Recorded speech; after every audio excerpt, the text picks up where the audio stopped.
Evening. How you guys doing? You alright? Wow, what a few days of emotions, eh? It's never a quiet day at Spurs, is it? While I knew it was coming, and do you know what? It's 100% like I wanted it sorted, and you knew the sale was the best thing rather than losing him on a free. And let's just say, you didn't want to lose him on a free to Poch next year and everything, but still bloody hurts, right? Yes, yesterday hurt. And then after his video this morning, I think the hurt was still there, to be honest. And yes, I know, kind of get over it, blah blah blah. Players not bigger than the club and all that stuff. But do you know what? That's the emotion of being a fan, right? A fan of my club. It's here. I'm overjoyed when we win, sad when we lose. Excited by the fact of buying a new player, getting rid of some of the dross that we've got there, and the pain when you lose a hero. Let's be honest. Harry Kane's been a big part of us for the last God knows how many years, right? He's given us joy. Goals against Arsenal, goals against Chelsea. And yeah, we can all debate about kind of the big games, and maybe he didn't turn up in the big games in the Champions League finals and things like that. But um, for the volume, for the just sheer number of goals that he scored, and every goal, like gives us a cheer, right? Every goal makes us nice inside, feel good about it. It's sad and it's emotion, and everyone deals with emotions kind of like differently. Some straight away, some have to, after a couple of days it hits them. Some throw, I've seen on Twitter, some throwing pictures of him in the bin. Um, Everyone deals with their like emotions, as I say, in a different way. But kind of to me, it's just a case of knowing that I just hate Levy. Um, Hate Levy, full stop. Kind of Levy, and purely, I guess the way him and the board have kind of run our club. Um, Him and his lemmings, should we say? That just go along with his decision. Just feel no one has the backbone, in terms of the other board members, to be able to say, "Hey, Daniel, it's not how you run a top flight elite football club, right?" The fans are at the heart of our product. They're not just customers. But you know what? All those little puppies, they're quite happy collecting their dividends, annual bonuses, sitting there in the boardroom, supping champagne, counting their loot. It is what it is. Us as football fans, I guess we have to go through that raw emotion. Um, and in terms of hurt, and it does hurt. Like, let's not kind of like beat around the bush. I saw the bits of Daniel Levy coming out saying, well, we saw after long periods, we tried to get him on a short-term loan. We tried to get him on a short-term contract. We tried several times, a short-term, a long-term, but in the end of the day, kind of Harry came over and like effectively said that he wanted a fresh challenge and wanted to leave, and he wouldn't sign a new contract. And we reluctantly agreed to sell him. You have to ask yourself why, right?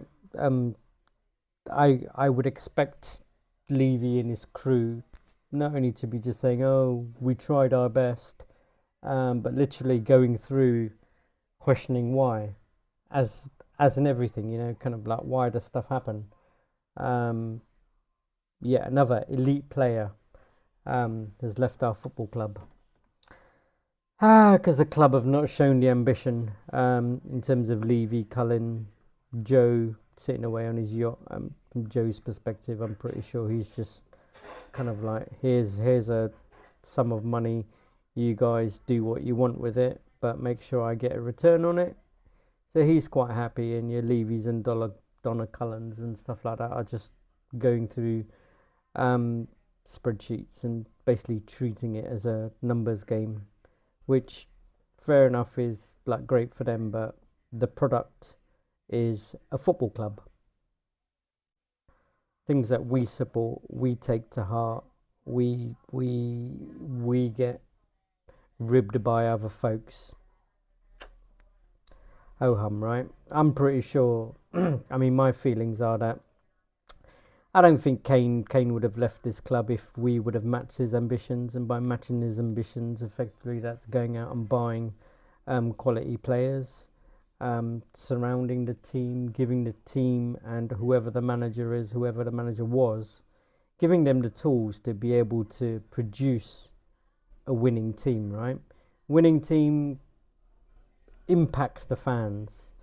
It brings in more fans, brings in younger fans, sells more shirts. You could argue the fact that the shirts are still selling and the shirts are still going out the door, but it's like winning breeds winning, right? You get in the Champions League, you get more TV revenue, all of that good stuff, and that's how I see it, and that's where I feel that the club have let Kane down and let us down, and it still surprises me. I know we go through talks on Mondays and things like that, and kind of every other show is about Levy and Levy out and things like that. But I guess this guy just doesn't seem to get it from the fans' perspective. He certainly gets it from a revenue and a money-making scheme perspective, but just doesn't get it from a fan's point of view. You know, we're the ones at the butt of the jokes and everything like that. So I think kind of like one thing I just wanted to be clear about, or just be clear in my mind about, was the way I think about the fact that while I understand that there are a lot of people saying, do you know what, let's praise Levy for getting this amount of money out of Bayern Munich. We could have lost him on a free next year. Not necessarily that Levy's great for kind of doing that, but you know, let's big up Levy for it. I think my view is totally the fact that he's actually put us in this situation. He's got himself back to the wall and into a corner. And while I totally agree, you know, getting £100 million now rather than nothing later makes sense, and it's a no-brainer. But the fact that he's allowed us to be in a position where Kane does not want to sign another contract, that hurts. That feels as if that's mismanagement at a board level. The product of Tottenham Hotspur, you know, it's moving away from the football, and it is geared towards an entertainment system like your Beyoncé's and stuff like that. And I know you can say it is what it is, but do you know what? It's about the man on the street, to be honest, and that's what I'm furious about. It's about the man on the street, like us, as in fans who go along and have supported football, supported Tottenham for all of these years. That's the true annoying frustration part of it. So well done, Daniel Levy, for getting £100 million out of Bayern Munich. But do you know what? It's your own doing. You can't come along and kind of like be the saviour at this point of view, at this time, because you're the one who caused it in the first place. It's my view. I understand players go, players come, players go, etc. And it happens at every club, it happens in every job. But at the end of the day, the working environment for yourself as a person, as a player, if you're enjoying it, if you're successful, you stay. It's any job, right? Any job. But now, do you know what? It's done now, right? Now it's all about the money and how that money's spent. That £100 million or 100 million, 80 million pounds, or whatever it like equates to, whatever we'll actually get let's not waste the whole. Um, um, it needs to be spent wisely and kind of spent properly, right? We don't want to waste the fact that that we've haggled with Bayern for it. We've stretched it out as long as possible, as close to the deadline that Kane gave us, and we've stretched it out, right? What did we get out of it? An extra 10, 15 million to the detriment of the start of our season, is how I see it. That's my view. We've got a new manager, and he's already showed in a couple of games the style of football he likes to play, the style of football he wants Tottenham to play in, and we need to be able to give him the opportunity to achieve that. Now, fantastic. Do you know what? Kane would have been part of that. Kane would have been a great asset and obviously a great help towards that. But I also see it from Kane's point of view of, do you know what? I'm going to be here another 3 years for a build and rebuild, and possibly, who knows what will happen. We're scrimping and scraping. I don't think so far we've shown anything in terms of David Reyes, kind of like a great example of we've got an opportunity to be able to go out and get a quality goalkeeper, yet we haggle. We don't look at options. I say we don't look at options. It doesn't appear we've looked at options. And I'm saying we don't appear we've looked at options because Arsenal go and get him on a loan and with an option to buy. Yet, why didn't we even think about that or contemplate that?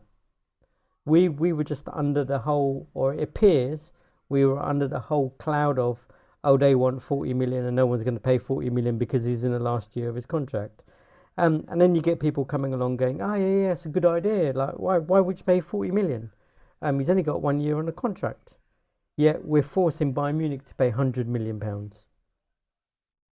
It's a bit double standards there. But anyway, so I agree. While I agree, yep, 100 million, fantastic, worked well for us. It needs to be reinvested and it needs to be given, or Ange needs to be allowed to get in, folks. If David Raya comes up, and that's another annoying thing. Apparently we knew about this, right? We all knew about this. Kane thing was going to happen, says Ange. We planned for it. So why didn't we go and get David Raya? Why are we scrimping and scraping and going and getting Vicario? Why are we mumbling and fumbling about with Tapsoba? If you knew Kane was going to go, we knew we were going to get this money. Strengthen the team. Give this manager the fresh start that we all need, that he needs to reinvent the team, reinvigorate the fan base, get everyone back together and going in the same direction. Let's not go for the cheaper option. And I honestly don't want to hear the fact that we're not going to use any of the money now because we're going to wait in January and try and get Tony. That would wind me up, because you know and I know we'll wait until January. We'll hear that they want £70 million. We'll go in with 30, 40 million. And then in the end, nothing will happen, right? Which then means we'd have missed the January window and we'll have to wait till next summer. Which means we've had that money for a whole year, not gathering dust, gathering interest, filling somebody else's pocket. Man, oh man, oh man. That plan, the plan, post-Kane plan, needs to be put into action straight away and as quickly as possible. And before this transfer window finishes is my ask and kind of like my view. But hey. But on a happier note and every silver lining and all of that, I'm pleased for my man Heung-min Son, the boy from Gangwon, the Pushka winner, 100 Club, member of the 100 Club. I'm pleased for him. I'm pleased that he's captain. I think like on our show last night, like on Tottenham away, there was a question that went around saying, who would you want to be club captain? Who would you want to take penalties? And who would you want to take free kicks? Son was captain for me. Son was penalties for me. And free kicks, I think I put Maddison or Porro. But definitely Son was captain, so I'm pleased about that. Um, he had a whatever we think about whatever happened with him last year, be it the eye test, be it actual stats, in terms of his performances, the fact that he played through pain, whether that was a right thing or wrong thing to do from his perspective, he did it right. Um, he's a caped crusader. He even ran around with a mask on, right? Do you know what? I really hope that I feel that he's going to take it as a huge responsibility. I hope it's not to the detriment of him scoring goals, but also playing through the middle. I think it's going to be great. And I'm just quoted by saying, Son has great leadership qualities, both on and off the pitch. Also in the dressing room, he's got enormous respect. And now he's same as Kane in a way. He's our leading goal scorer at Tottenham Hotspurs right now. He's the captain for his club and a captain for his country. Let's get those goals, sonny boy. Let's get those goals. I want to see the smile back on his face. I want to see the goals hitting the net. I want to see that responsibility on top of him, and I feel he's going to take it.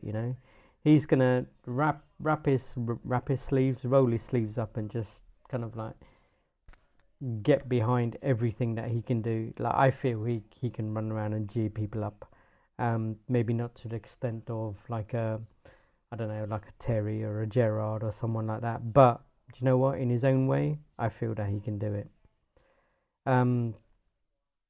Running down the middle. So, I see him stepping up. Come on, Sonny boy, you can do this. Let us know what you guys think about Son as a captain, how you feel. Also, the fact that Romero and Maddison have been made kind of like vice captains.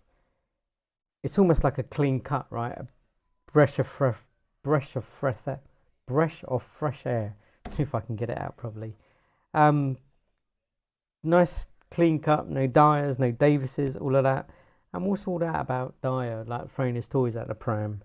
Apparently removing everything from Tottenham from his Instagram and unfollowing Tottenham on his Instagram and all of that. Is that literally throwing his toys at the pram? Personally, I think from Ange's view, if Ange's true to himself about I play this way, it's my way or the highway, all of these quotes that we've heard, if he's looked at Dyer over the last few games, I'm sure his assessment would be the same as ours over the last God knows how many years, in the fact that, do you know what? It's time for the highway, my friend. The door's there. Don't let it hit you on the way out. So big up Son, big up Madders, big up Romero for also kind of being involved in the captaincy. Hopefully it's adios, Mr. Dyer. Let us know what you guys think, especially about Son. I'm keen to know what you guys think about Son being a captain. I feel he's going to be super proud and kind of take it on. He currently gives it his all for Spurs. And for him to give anything more, I think will be hard. But he will. He will. Cheeky couple of plugs. The guys are doing a show tonight, 10 o'clock UK time. So make sure you lock it in. Make sure you hit that like if you guys haven't yet. Do hit that subscribe button. We're going to be on a watch along tomorrow for the Brentford game. Quick score prediction. I did say yesterday, I think out of all the turmoil that we go through, the pain we go through, what tends to happen with Spurs is they tend to come out with a win. So I'm feeling a 3-1 win.